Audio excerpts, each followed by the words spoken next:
Bom dia, bom dia, bom dia, bom dia. Paz do Senhor Jesus. Sejam todos bem-vindos, sejam todas bem-vindas a mais um devocional. Karine, Fábio e Karine, Salmos de número 89. E aí, meus irmãos, tudo bem com vocês? Paz do Senhor Jesus a todos, muito bom dia. Estamos aqui hoje, tá bom? Eu fui ver se era 89, é 99. 99. Deus abençoe a todos vocês, muito bom dia. Hoje, 26 de fevereiro de 2026, 26 de 2 de 2026, 6 e 8 quase da manhã. Estamos aqui na sua tela para a glória de Deus. Vamos orar para a gente iniciar. Oremos. Deus, na tua presença, continuamos aqui nesse momento de oração, glorificando e exaltando o teu nome nesse tempo, nesse vídeo, e faça aquilo que lhe apraz em nosso meio hoje. Toma essa pessoa que nos assiste, abençoa a vida dela, que a tua palavra venha alcançar mais e mais vidas, em nome de Jesus. Amém. Amém, glória a Jesus. Gente, eu começo? Sim. Vamos lá, o salmo que a gente vai falar hoje é o salmo de número 89, e ele é muito, muito, muito grande. Ele tem 52 versos. Então eu convido você a ler em casa, não fica com preguiça. Se você pode, pega a sua Bíblia e faça a leitura dele toda, tá bom? Eu escolhi aqui o verso de 1 ao 4 e eu já passo a oportunidade para ele, tá bom? Deixa eu pegar minha cola. Diz assim, ó, Salmo de número 89, verso de 1 ao 4. Cantarei. Pega essa palavra aí, ó. Cantarei. Já me chamou a atenção essa primeira palavra.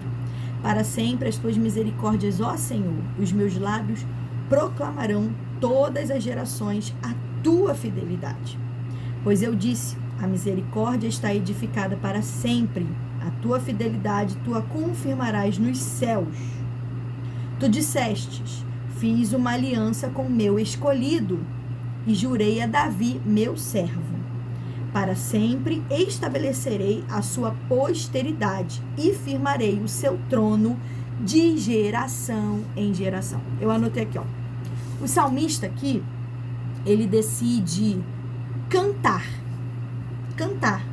indicando que o louvor a Deus não depende do seu humor do seu dia. Porque tem gente que só canta se tudo vai bem, né? Então não depende do seu humor. Como é que você acordou hoje? Porque tem gente que às vezes acorda já mal-humorado, né? Dá bom dia pra essa pessoa só se for pra você. Já viu gente assim? Meu Deus! E aqui o salmista está ensinando que o louvor a Deus independe do seu humor, mas da eternidade do caráter de Deus. Quem Deus é. Então, muitas das vezes, o nosso louvor e adoração é uma reação do que Deus faz. Para e pensa. Quantas das vezes a gente só louva, e isso aconteceu comigo, e por isso que eu escrevi isso. Eu recebi uma bênção essa semana, e aí eu peguei, depois que eu recebi essa bênção, botei o louvor ali no computador, fiz tudo louvando. E às vezes a gente faz isso sem perceber. Quantas das vezes o louvor e a adoração é uma reação daquilo que Deus faz, ou quando a gente está precisando de alguma coisa, a gente vai lá e coloca um louvor assim, sabe, para poder animar, alegrar a gente. Esse salmo aqui de número 89 ensina que a adoração deve ser uma resposta a quem Deus é, e não aquilo que Ele faz ou pode fazer por nós. Então é um salmo também confrontador. Então nesses primeiros 4 versos aqui, que eu acabei de ler aqui, é uma âncora que sustenta o salmista quando as tempestades chegam até ele. Aí eu coloquei aqui, ó, verso 1. Eu já li, vou só explicar aqui, ó. Eu botei, a adoração começa com uma decisão de vontade. A adoração começa com uma decisão, você precisa decidir. Então decida hoje cantar. Ele começou o salmo já falando, cantarei. Cantarei. Então o salmo, você não tem que esperar sentir para você querer cantar. Você não precisa esperar a vontade chegar. Você precisa dar um comando para sua boca. Cantarei. Você vai lá e canta. E aí o que ele vai cantar? Ele vai falar da fidelidade de Deus de geração em geração. Aí mais uma vez eu te falo. A gente só louva quando tá tudo bem? ou quando a gente precisa de uma coisa. E aí eu aprendi que o louvor é um termômetro que rege o ambiente. Se você louva pelo que Deus é, o seu louvor é um termostato que muda o ambiente. Então perceba, se você louva quando tudo vai bem, ele é um termômetro. Ele reage ao ambiente. E isso é perigoso. Agora, se você louva por quem Deus é, ele é um termostato, porque ele muda o ambiente. Então, o louvor não é um sentimento que brota da nossa facilidade, mas é uma decisão que nasce de dentro de nós, da nossa fé. Verso de número 2. O salmista, ele olha para o céu para encontrar o quê? Estabilidade.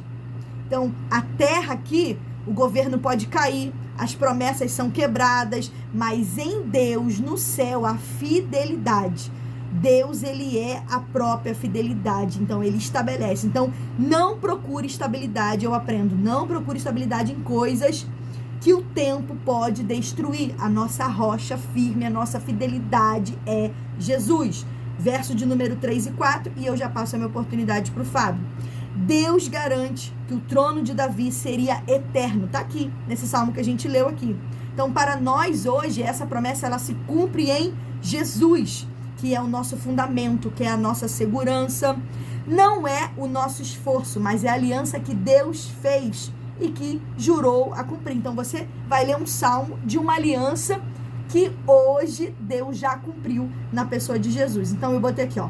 Podemos até falhar, mas o pacto de Deus conosco foi selado no sangue de Jesus. E esse pacto é inegociável. Então, o contrato de salvação não pode ser rescindido pela graça de Deus. Glória a Deus por isso, né? Mas a gente vai entender mais um pouquinho. Eu botei aqui, ó. Muitas pessoas vivem com medo que Deus desista dela.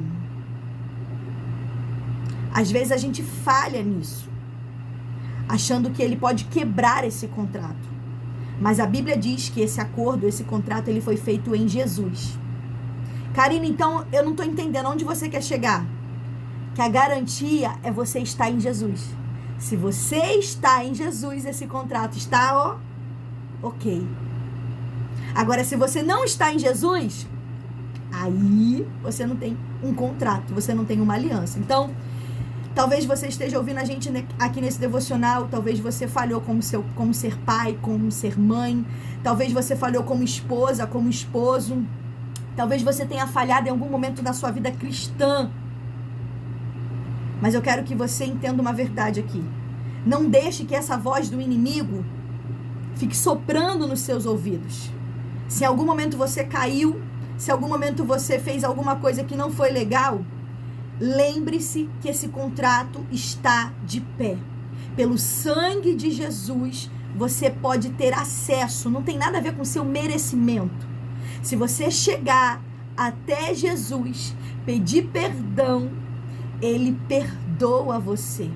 Então faça isso hoje, tá? Se você parou de orar, tem gente que é crente, mas para de orar porque se sente indigno, porque em algum momento fez alguma coisa que não foi legal.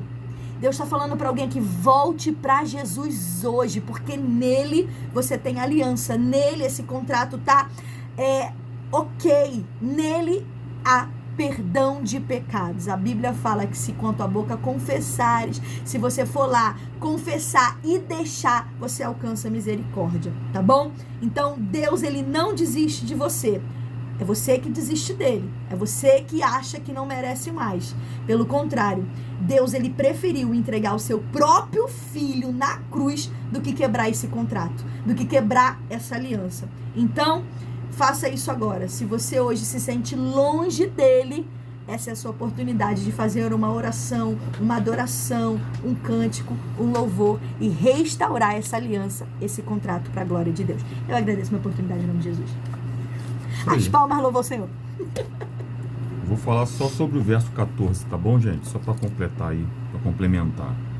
O verso 14 diz assim: a justiça e o direito são as bases de teu trono. Amor e fidelidade precedem a tua passagem. Esse salmo aqui, gente, é um salmo onde alguns eruditos afirmam que é sobre as angústias do cativeiro babilônico. Quem salmodia isso aqui é um homem chamado Etan, e o Etan, ele era um evita, israelita, primeiro Reis, capítulo 4, 31, nós falamos sobre esse verso ontem também, tá? Ele é descendente de Jedutum, que se colocou como porta-voz de Israel, e completa a oração de Emã, que foi feita no Salmo 88, e nós lemos isso ontem. Nós fizemos essa questão sobre isso ontem. Esse salmo aqui começa, como ela bem leu aí, cantando amor e lealdade de Deus para com o seu povo e com a sua terra. Só que no decorrer do salmo transforma-se numa espécie de tristeza, né? E aflição. Se você parar para observar alguns versos aí à frente, aí vai perceber que fala muito de tristeza, de aflição, etc, etc. E esse verso 14 aqui, ele fala algo importante, porque justiça e direito, nesse momento aqui, simbolizam a matéria-prima do seu trono. Olha o que ele diz lá, gente. Justiça e o direito, em algumas versões, se não faz mal, está escrito juízo, são as bases de seu trono, os fundamentos, matéria-prima, alicerce do seu trono. E o que o salmista aqui discorre nesse momento é que se a base do lugar que Deus se assenta, que é o trono dele, então ele se assenta lá, são justiça e direito, a gente percebe que todas as ações de Deus e decisões são com esse viés. Que viés, Fábio? Justiça e direito, ok? Então a gente para pensar aqui nesse salmo, que se os princípios fundamentais de Deus são justiça e juízo, direito, como queiram, significa que ele não abre mão de permanecer assim. Se ele se assenta num trono, onde as suas bases são justiça, direito, juízo, e Deus ele é imutável, ele não abre mão dessas prerrogativas para poder continuar sendo Deus. Até porque se alguém acreditar que ele é Deus, ele vai continuar sendo Deus do mesmo jeito, e se não acreditar, ele também continua sendo Deus do mesmo jeito, porque ele não está nem aí para isso. Então eu quero deixar muito claro para você, gente, a justiça e o juízo de Deus são a base do seu trono. Deus não trabalha com injustiça, Deus não trabalha com mentira, Deus não trabalha com dupla personalidade. Não, ele é aquilo que ele é desde a eternidade, ponto final. E outra coisa, o texto diz para nós ainda, olha só, amor e fidelidade precedem a sua passagem, na versão King James atualizada, né? Preceder aqui significa ir adiante, antes, antecipadamente, de forma antecipada, anteriormente. Então a gente começa a entender aqui, eu caminho para o fim, dizendo para vocês, eu sou muito breve, quero ser mais breve que eu posso para não enfadar vocês aqui, que o amor, a misericórdia e a graça transitam pelo mesmo caminho que a justiça e o direito transitam também. Olha o que está dizendo aqui, gente. Amor e fidelidade precedem tua passagem. Então a base do trono é justiça e direito, correto? E amor e fidelidade precedem a passagem do Senhor. E preceder aqui, gente, significa pavimentação do caminho, é o que vem antes. E quando a gente observa esse salmo aqui, a gente percebe, e aqui ele coloca, aqui o escritor o pessoal que traduziu essa Bíblia King James atualizada, colocaram assim, ó, na epígrafe do texto, promessa messiânica a Davi. Então, é algo que prefiguradamente fala de Jesus. E eu quero deixar para o seu coração aqui uma palavra simples, tá bom? Deus em Cristo pavimentou o caminho com amor, misericórdia e graça. Mas não se engane, no final de tudo, pessoas serão julgadas por rejeitar esse amor, essa misericórdia, essa graça, e esse julgamento vai ter sempre juízo e direito, porque Deus não abre mão da sua matéria-prima ou as bases do seu trono, que são essas. Então, gente, a pessoa de Cristo, ela nos demonstra o seguinte: Primeiro, ele oferece amor, misericórdia e graça para aqueles que de fato querem receber isso. Mas quem não quer receber vai ser julgado. Julgado de forma ordeira, de forma direita, num juízo que é onde não vai existir alguma inverdade, não vai existir alguma acusação falsa. Quero que você entenda isso aqui, porque misericórdia e graça andam juntos, com direito e com juízo. Eu costumo dizer uma frase, gente: aproveita agora que Jesus vem como advogado, Meu Deus. porque um dia ele virá como juiz. Deus abençoe sua vida. É forte, Jesus. Eu até estava falando ali, eu estava anotando. Deus em Cristo pavimentou o caminho, mas haverá no final justiça, juízo. Aproveita agora. A hora é agora, tá? A hora é agora. Vamos orar então para a gente finalizar. Essa é a hora. Obrigado a todos pelo carinho, obrigado pelas mensagens, obrigado por estar sempre compartilhando, repostando aí nos status, nos stories, mandando para outras pessoas. Deus abençoe, tá bom? Nós vamos falar desse livro hoje aqui, ó. Moisés. Gente, Uma chamada espinhosa. forte. Isso aí. Você tem chamado? Esse livro é para você. Se você ainda não leu, se você comprar e não chorar, eu devolvo seu dinheiro, tá bom? Porque tenho certeza, lá no prefácio você já começa chorando, tá bom? É uma chamada espinhosa, ele falou muito com a gente, e eu tenho certeza que vai edificar e falar muito ao seu coração, tá bom? Vamos orar para que Deus venha abençoar o nosso dia.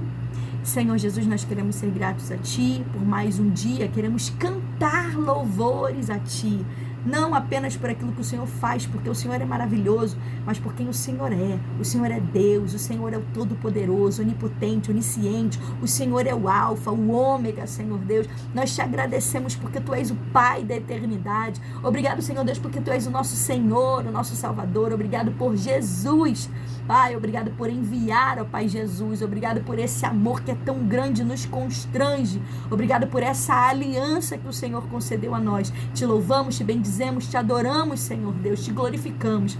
Pai, toma, Senhor Deus, cada vida que está aqui conosco, aqueles que vão assistir daqui a pouquinho, Senhor Deus, abençoa de igual forma. Dê, Senhor Deus, um dia abençoado, cheio da Tua poderosa presença. Assim nós te oramos, crendo, te pedimos também, no nome santo de Jesus. Amém.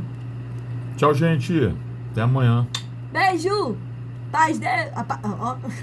A paz do Senhor Jesus.